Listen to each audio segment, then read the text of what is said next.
All right, here we are once on this beautiful evening. We're going to do this, and we're going to get it done this time, aren't we? Welcome to the... We're going to get all the way through. Absolutely. Welcome to the 50 Shades of Beer podcast. I'm your host, Big D, and alongside me today is our good friend, Bones, down in Orlando, Florida. Say hello, Bones. Hello, good people. We got a couple of things we're gonna have to talk about today, Bones. We're gonna be talking about TSA and how they get help from ICE.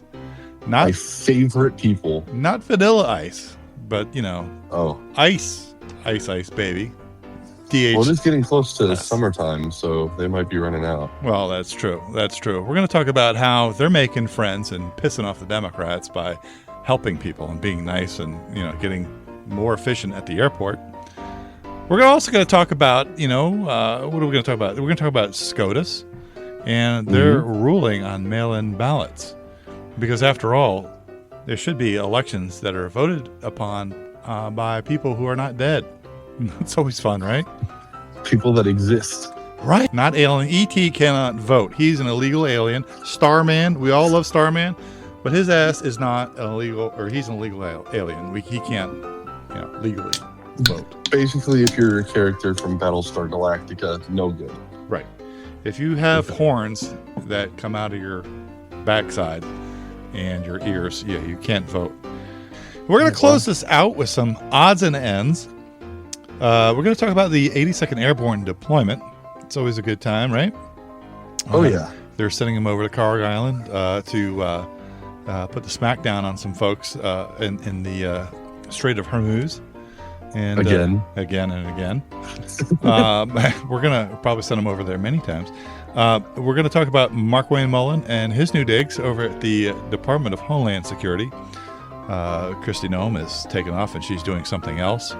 I don't really know what she's doing. Do you?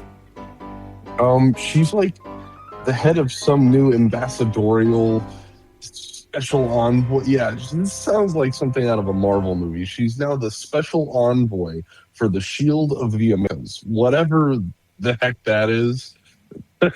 So basically, most insane name. Oh my gosh. She's just going to talk to people and get a paycheck and kind of disappear quietly into the night. Is that what you're saying?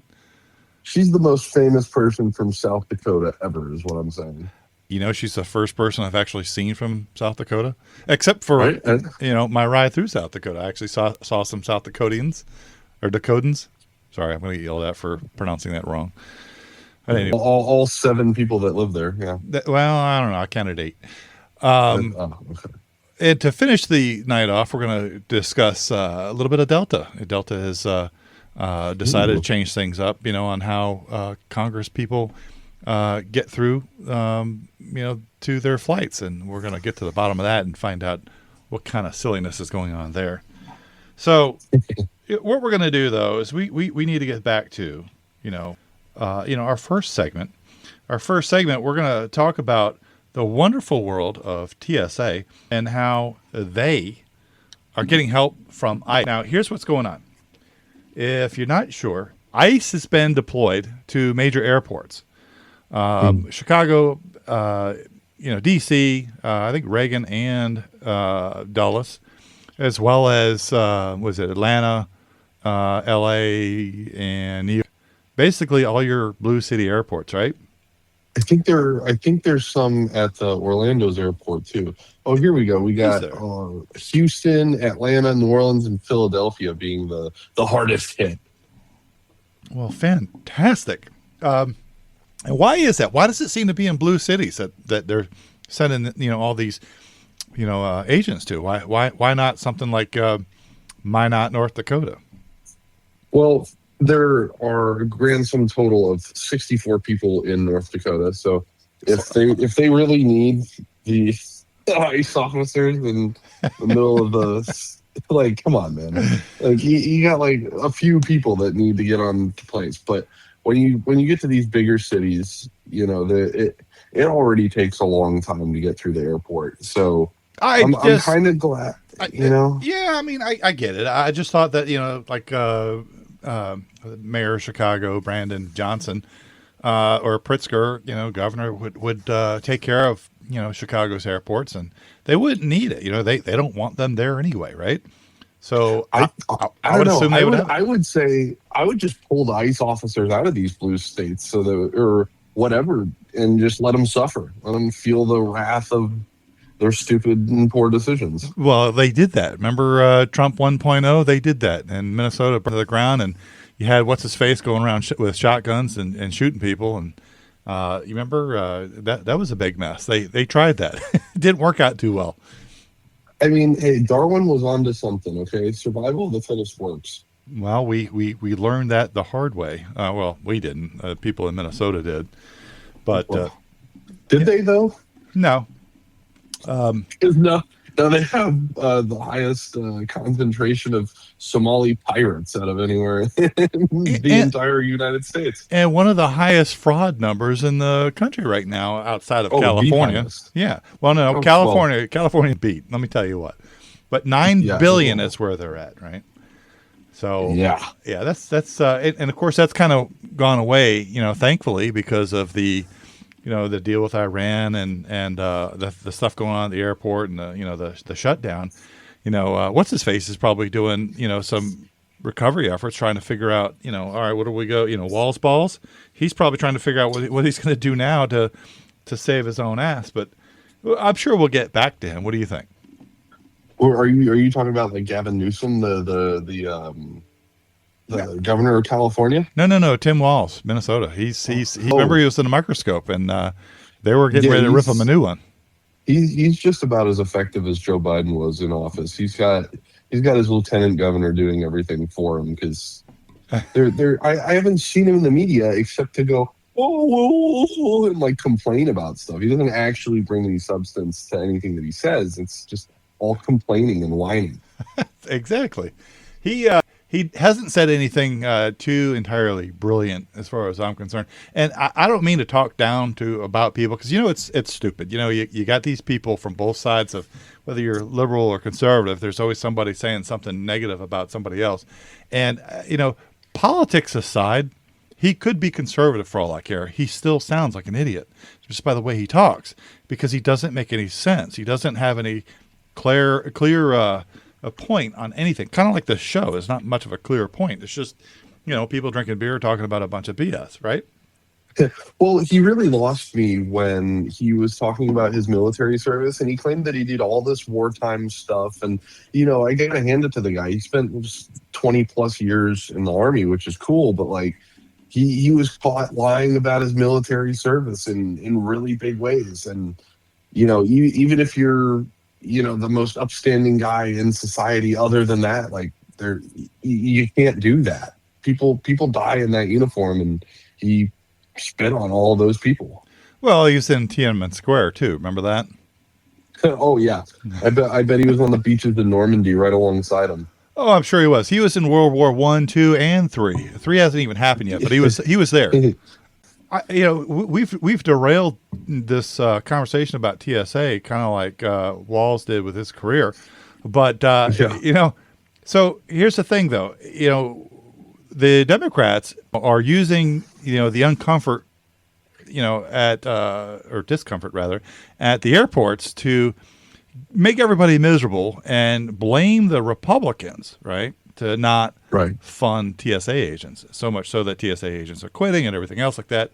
So what does Trump do? Trump says, okay, I'll see your, grandstanding in Congress and we'll send over ICE to pick up the slack. Now, everybody thinks that ICE, agents are a bunch of murderers. But now we got all these, quote unquote murderers over at the airport handing out water, keeping everything organized. All the lines are starting to go down. People are really starting to see a good sigh of relief. That's the best part. And Schumer's going, well, now what? Well, yeah, because their next step is going, oh, well, we should defund, freaking ICE. And then what's going to happen? They're going to send the National Guard in there. And the states are not going to defund their National Guard. Like, that's not how that works. Yeah. So, like, eventually, no one's going to have a job. The government's going to be tiny, and Republicans will have won in the end. There you go. I mean, that's the whole point in the first place. But, hey, good news is that the Trump is and we'll see how OMB handles it, right? But Trump is writing an executive order to pay TSA, so Yeah. that is going to fix hopefully a lot of things, and hopefully OMB is not going to have some sort of communist judge put a kibosh on that, but it will hopefully fix everything so that we can have the standoff with the Democrats all you want. And TSA's paid, DHS sending in ICE agents, the people that they hate the most, clean up the mess, and guess what? It's just a great PR move for ICE agents. You know what I mean? Yeah, because it's like the videos that I keep seeing of these poor agents in airports they're standing around handing out waters, talking to people, being super pleasant. They're more like tour guides than TSA agents, and it's people. Oh, they're being super nice. Like, what is there to complain about with these guys? They're great. No masks. They're just talking to people, being chill. I don't. Yeah. Like, what do you think that was going to do? TSA agents have been over 3 paychecks now without a pay. Now Trump says that he's going to this executive order that he's getting ready to sign. I can think of the words I'm saying. He is that's going to cover back pay, and it's going to also so it's going to make them whole. You know what I mean? It's going to get everybody up to date. Hopefully they can get some TSA agents in there to get back up to, because they said it's going to be a while before the number of TSA agents that we're working is back up to capacity so that all these major airports can, get back to normal status. But the money starts flowing. TSA gets back up to their numbers. ICE agents everywhere. I don't know how many people you're going to catch at an airport with ICE agents. I thought it was a great idea. You can just watch people filter them out all day long, but not too many people with, no ID is going to go to an airport. So, you're not going to catch anybody there, but at least you'll be able to see that, ICE agents don't murder people like the Democrats would have you think. Right. No, it's not. They're not these belligerently stupid, rambunctious people. Like they're police officers. They don't. From all the police that I've ever worked with and talked to, they despise using force. Yeah. They despise like the reasonable ones, the majority of police officers, and to have them portrayed as some sort of clandestine operation doesn't do anything except build this massive void between people and the government. And as much as I want the smallest government possible, why make a problem where one doesn't exist? Right. Exactly. And I just love the fact that if Chuck Schumer were to fly on an airplane right now, he would probably be escorted by ICE agents to his plane. But I'm sure somebody like him, with his tax, dollars that he likes to spend, he probably flies his own personal plane. I mean, come on, who wants to fly with the schlubs, right? Anyway, that's my opinion, and I'm probably going off, track again. But who cares? This is a podcast about BS, right? Well, something that I thought was really, really cool, and I hope every airline does this, not jump the gun, but Delta talking about actually getting rid of the benefits for Congress members to speed through the airports, just not existing anymore. Thank you, Delta, for stepping in and being, no, you are all being stupid. None of you get benefits. Well, don't unzip the fast, because that's actually one of our odds and ends stories. We're going to get to that in a second. In fact, you know what time it is? It's time to, it's time to have some of our, bills paid for. So we've got to take a break here, and we're going to find out, who our first advertiser is, and maybe they'll, bring us some more beer or whatever. I don't know. But let's pay some bills. Let's do a commercial, and then we'll come back and we'll talk about SCOTUS. Sound good? Sounds great. All right, we'll be back in a minute. The 50 Shades of Beer podcast.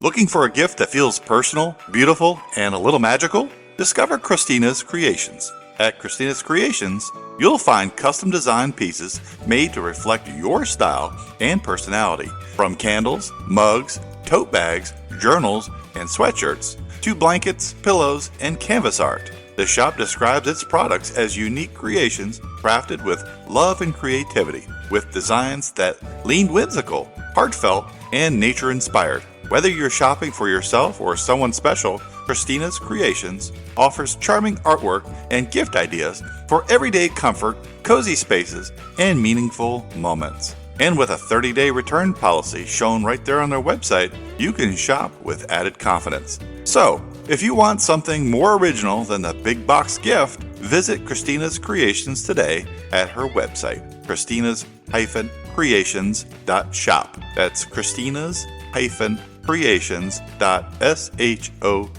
Christina's Creations, where creativity, warmth, and personality come together.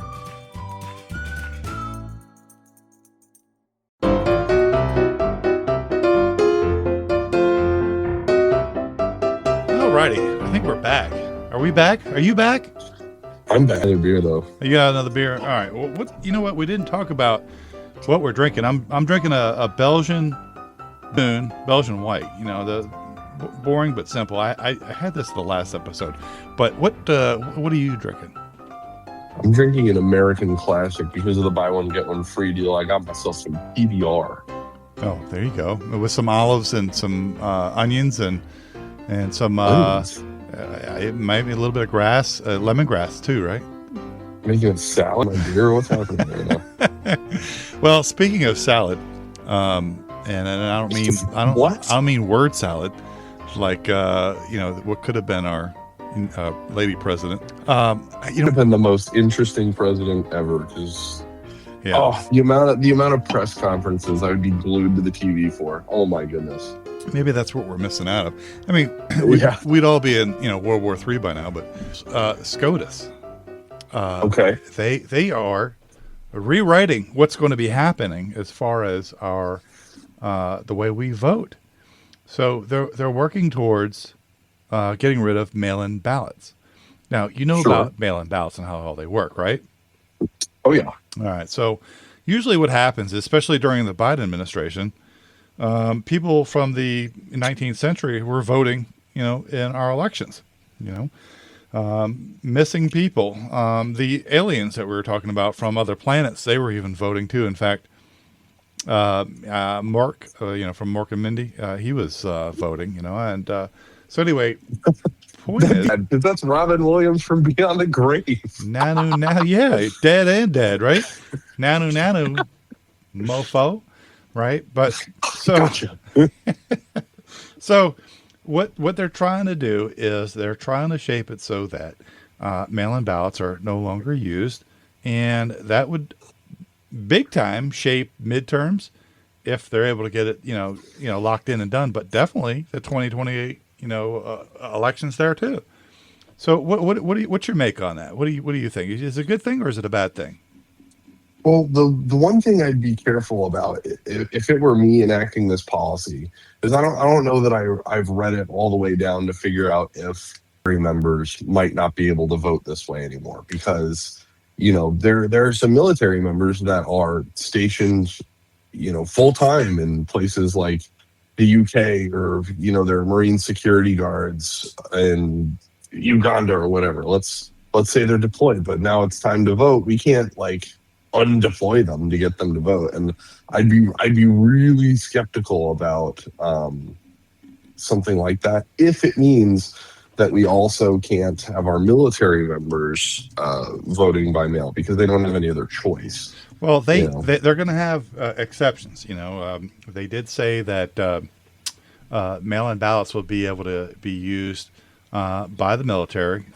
They would have people like, for example, that are, in other parts of the world that are, obviously proving, from the Save America Act, that they're, proven ID'd registers. Those people, will be able to vote, elderly people, 65 plus, that have illness and disability and that sort of thing. All those special groups, they'll be able to use mail-in ballots, but you have to prove that you are legitimate, and you have a reason to use these mail-in ballots, right? If you're off screwing around in the Bahamas, and you just say, well, just want to wait until tough banana.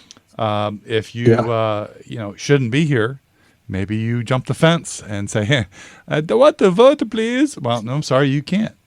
So I'm curious, where's that theoretical person from that you just made up? between New Jersey and India.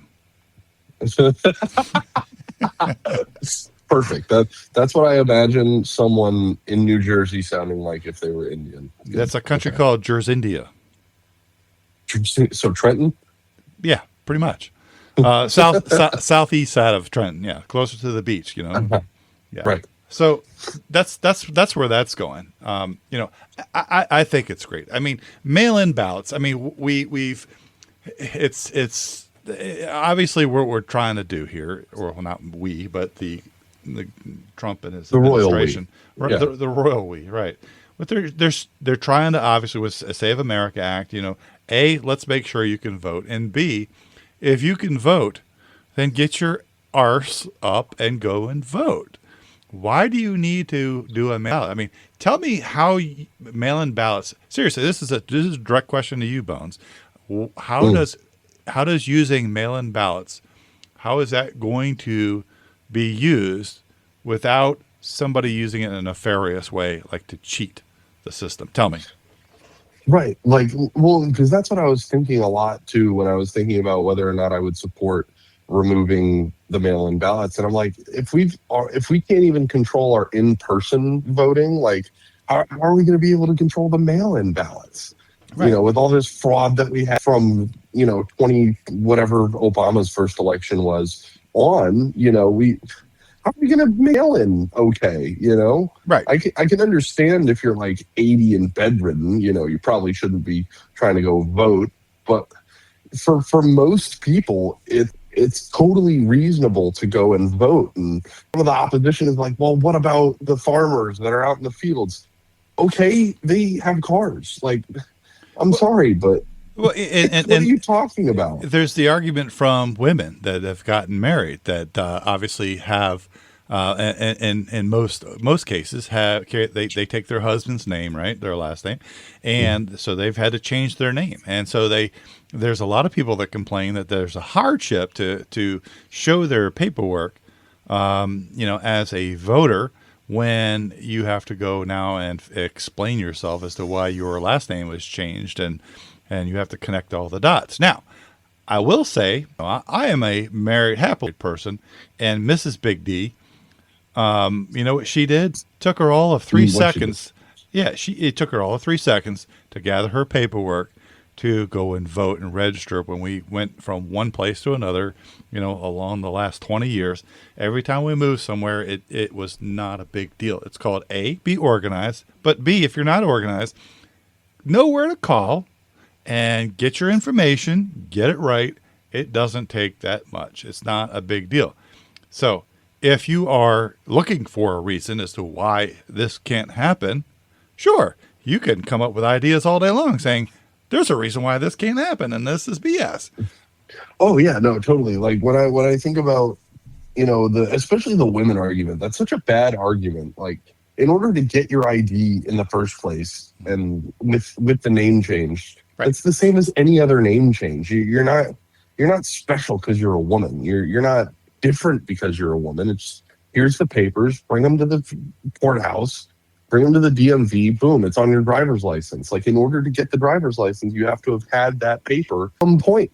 So just keep the paper, put it in a folder. Can you imagine how difficult it must be if you're sitting there? Suppose you, Mr. Bones, you're sitting there going, you know what? I'm tired of being a man.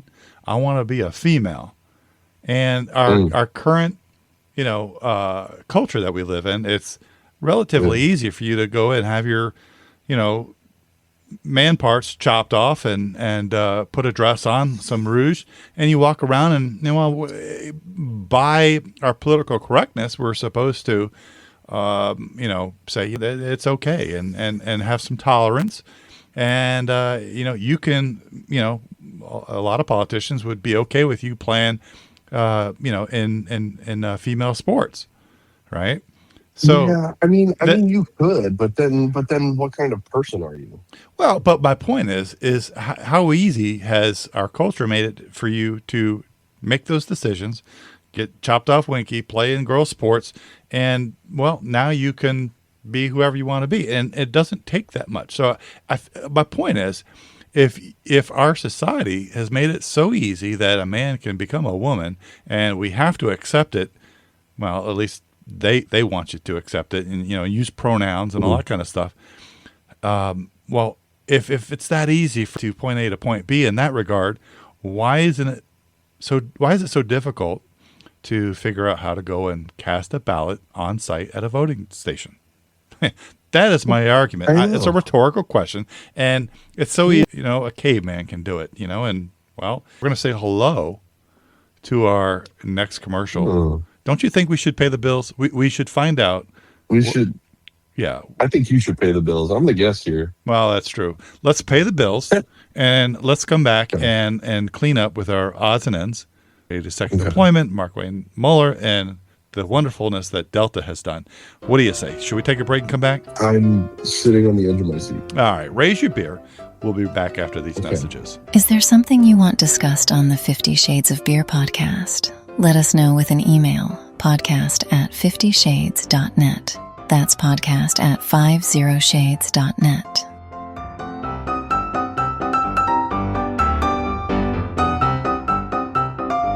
Looking to buy a home, refinance, invest in property, or secure commercial financing? Then it's time to talk to Nick Ward of Nexa Lending. Nick is a trusted mortgage advisor who helps clients find smart financing solutions tailored to their goals. Whether you're purchasing for the first time, lowering your monthly payment through a refinance, expanding your real estate portfolio, or exploring commercial financing options, Nick brings the knowledge and guidance to help you move forward with confidence. With personalized service and a focus on making the loan process clear and straightforward, Nick Ward is ready to help you take the next step. Call Nick at 315-857-5058. That's 315-857-5058. You can email him at nward@nexalending.com. That's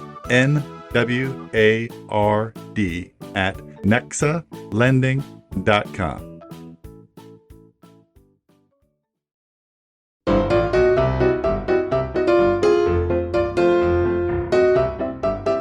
So back again. We're here at our third and final segment for this episode. This is it's going to be our odds and ends. And before we get started with that, I understand, Bones, that you are eating your own sausage. Is that correct? Tell us about your sausage.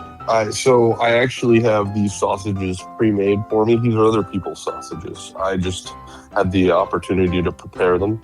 I love them. They fit perfectly in my mouth, and they've got a very good mouthfeel. So somebody else's sausage that has been made by somebody else you're going to put in your mouth?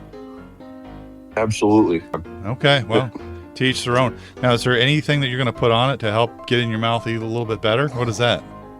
I got some food lube. I got my mustard and my sauerkraut. Yeah. I'm sorry, I've never heard of food lube before, but hey, man, if it works for you, it works for you. I mean, this is a judge-free zone, dude. That's not true, but it's a good thought. I mean, at least to your face. Like when you go to the Planet Fitness, they said they have a judgment-free zone. It's just not to your face. That's what they mean. I judge everyone that goes into Planet Fitness. If you weigh more than me, that's a problem. Yeah. Well, I just don't like the people that sweat all over the machines and don't wipe it up. That's pretty gross. Well, that's great. I love walking up to a machine. It's like, did you pee on this thing? What the hell is this? What are you doing? When it smells like salami, you probably need to wipe a little bit. Mm-hmm. Yeah. So we've got three little nuggets to talk about here. Outside of your food list. So, but first thing we need to discuss is the 82nd Airborne. Are you familiar? I understand you may or may not be militarily inclined. Are you familiar with the 82nd Airborne? I'm very familiar. I've watched all of Saving Private Ryan, so I believe I'm intimately familiar at this point. Well, see, the Army is going to send the 82nd Airborne to Carg Island, and that is kind of like one of those things that they're gearing up to do. And the reason why is because Kharg Island is the main oil export hub, as you know, for Iran and their little debacle that Iran is having right now. So, as you know, Iran is having a failure to communicate, which I love, by the way, because what they do is they have Trump. They'll have a conversation with Trump and tell Trump, at least this is what Trump is saying. Everything is great. Everything is wonderful. We're going to make deals and everything else like that. Trump comes to the table, and again, this is his words, and we have no way of verifying it, but Trump says, hey, everything's great. We talked to these people. They want to make a deal. We're making progress. And then about 10 minutes later on Twitter, or not Twitter, it's not Twitter anymore. It's X. The Iranians get on there and say, well, we don't know what the hell he's talking about. What deal? We're not talking about anything. So for all we know, it's just Trump saying, this is what's going to happen. Deal? Okay. Yeah, pretty much. Yeah. Yeah, he brought the big stick this time. Yeah. He's definitely done that. Here's the number, though. We've got 2,500 troops, right? 2,500 troops. That's a fair amount, right? Yeah. And they're all coming from the 31st Marine Expeditionary Unit. So I know Marines. They're the most comforting, snuggly kind of people on the planet, especially when you say, hey, you got to go get those guys, right? Right. Absolutely. No, they show up with a nice hot towel and nice little straight razor. We'll get you all shaved up. They take care of you, right? Oh, absolutely. If you look tired, they'll make sure you get a chance to take a nap. Okay. All right. Well, I listen with the care package that is going to accompany the Marines and the Army. I'm looking forward to seeing what happens because what do you think is going to happen? They're going to land at Kharg Island, and then what? Tell me what your opinion is going to be as to what happens next.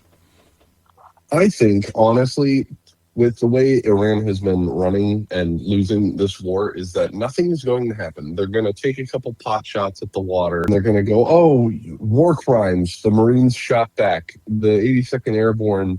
Shot back with overwhelming and disturbing force.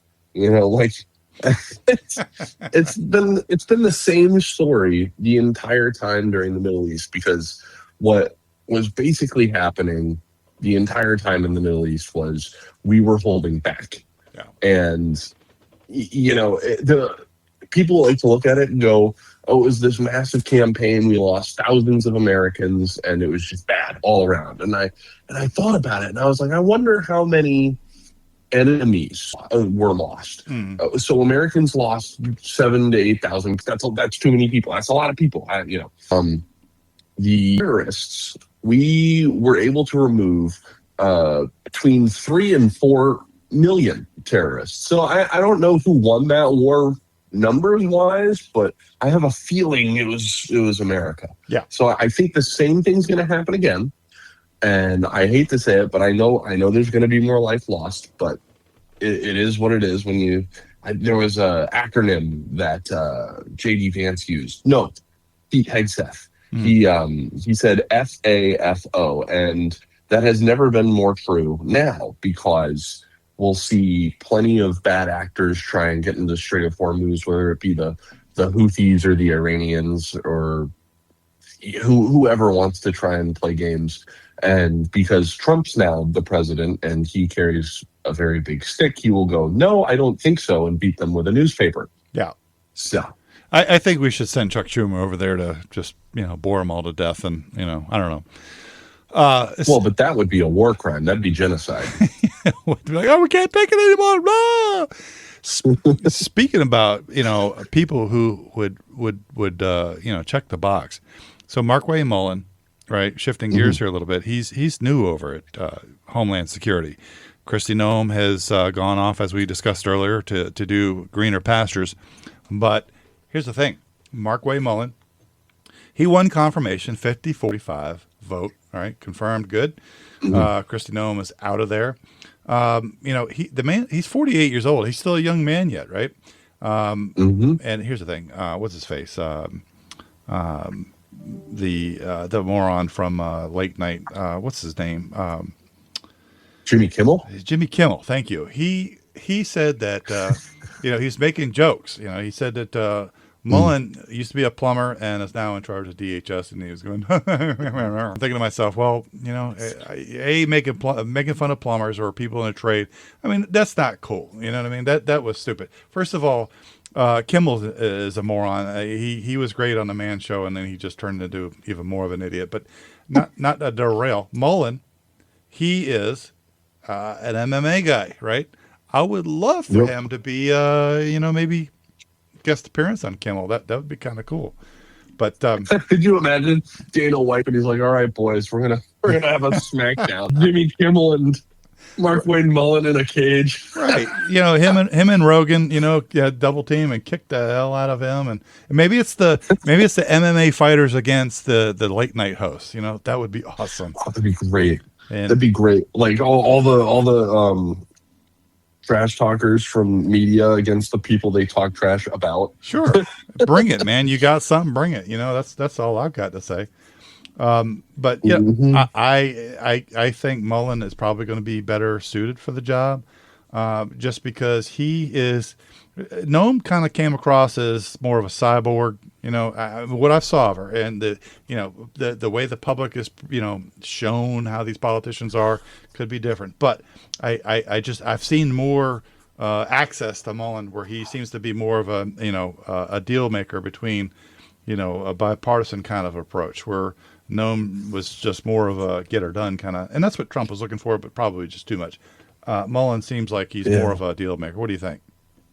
I think it was really frustrating for me seeing Kristi Noem as the DHS secretary. She's really hot, and it was kind of distracting to have her get on the screen and be like, "Oh, we're gonna blow them up." I'm like, hey, but no, with Mullen, she does seem a bit like 7 of 9 to me. Yeah.